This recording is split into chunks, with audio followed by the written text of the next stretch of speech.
Hi, recording progress, I guess. Yes. So I did it again. I had to do it once again on Zoom. All right, my name is Tamara.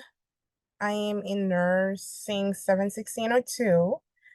My topic is about transcultural nursing and European culture. So what I'm gonna talk about is the introduction. I'm gonna and talk about the Europe culture, what is transcultural nursing, cultural competence in advanced practice nurse as a nurse practitioner or as a DNP, and conclusion and future implication for references.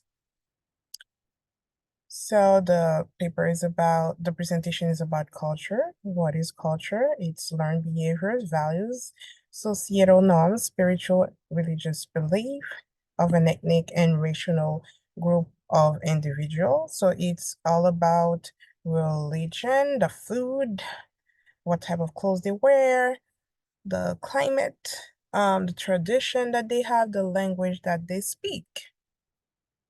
So us nurses, we need to be culturally competent to provide care to any population to prevent to prevent any health disparities, because we want that health equity. And it's about Europe, right? My paper is about Europe. So Europe is a continent, of course, is the second smallest continent, and it has 50 countries. And on top of the countries, you also comprehend island and peninsulas as well.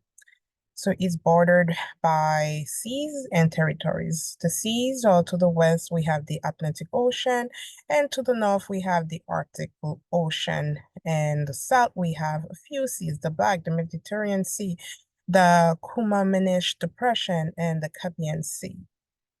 And one note is Europe, the biggest country in Europe is Russia, and the smallest is Vatican City.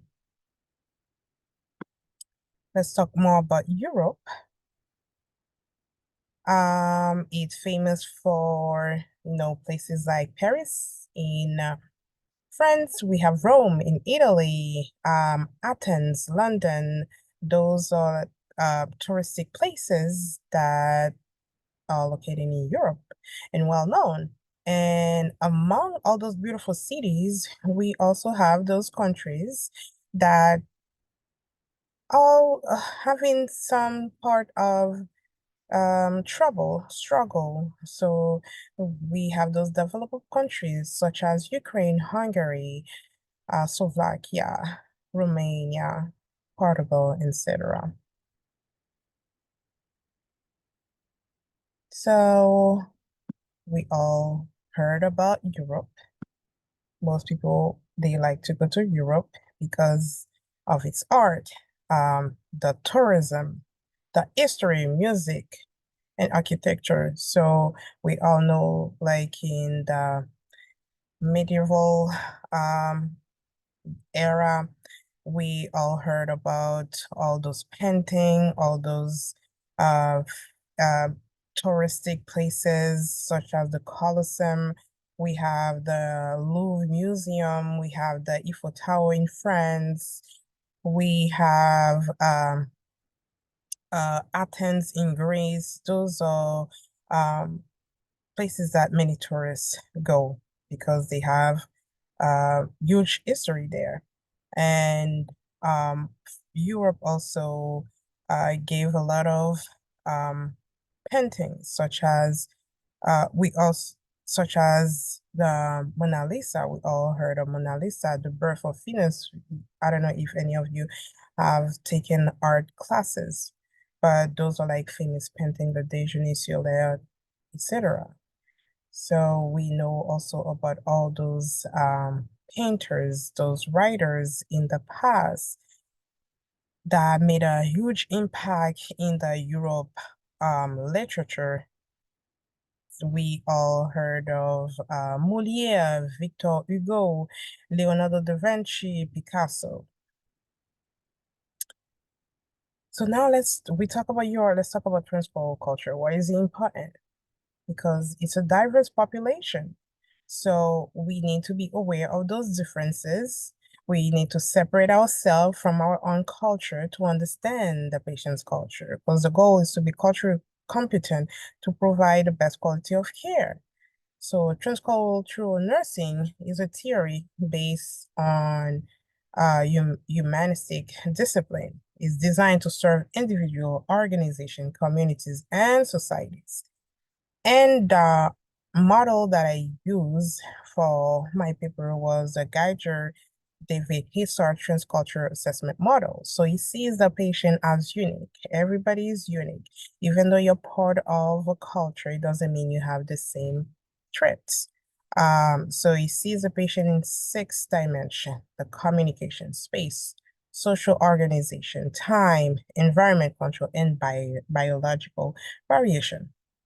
So we have that diagram so we can see that picture. And so in the center is a patient, of course, and everything is related to all those 6 dimensions: the space, how the patient sees space, personal space, intimacy, time, um, what is their definition of time. Do they value what happened in the past? Or do they rely on tradition? So that will also direct how you're gonna direct your care as well. If they believe in preventative, they think about future, if they believe about preventative measures, how do they see vaccine and all that?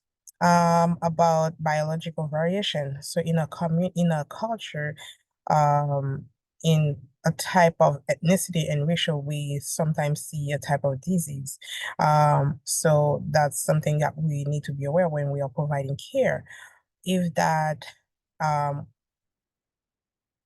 like what type of genes, is there any mutation? And environmental control, like internal control, control. External control meaning that their religion, like do they believe in amulet, if they have to drink some type of tea, if they what are their religious belief? And social organization, what type of group um are they in, like um how do they see themselves? What is the notion of family? How do they see family? Communication, of course, like how do they communicate? What is their language? um what is about what what about the verbal and non-verbal communication forms? So all that define the patient. Next slide is about cultural competence among us. So the goal for us, as I said, is to promote equity and great quality of care. So we want to prevent healthcare disparities. We want everybody to have the best type of care. So we need to be aware of our own differences and our background. And so, of course, it requires an interprofessional, collaborative approach, right? So we need to see all those aspects um, of that individual to promote the best type of care. And conclusion about future and future implication for references. So DNP nurses, as Renaud and Sybil wrote, that we are trained to translate the new and available knowledge into clinical practice. So we need to be up to date. We need to always have the newest, the best version of of of of some type of knowledge, because we need to be culturally competent to provide the best type of care. Because we can make a difference. And we need to understand our role, was the patient's role as well, and then to include them in that decision making. So it's a shared decision making, because we are providing care to someone, and that person needs to be included in that treatment plan. So that is the last slide. It's about the references. So I hope you enjoy my presentation, and thank you very much. And Have a blessed day.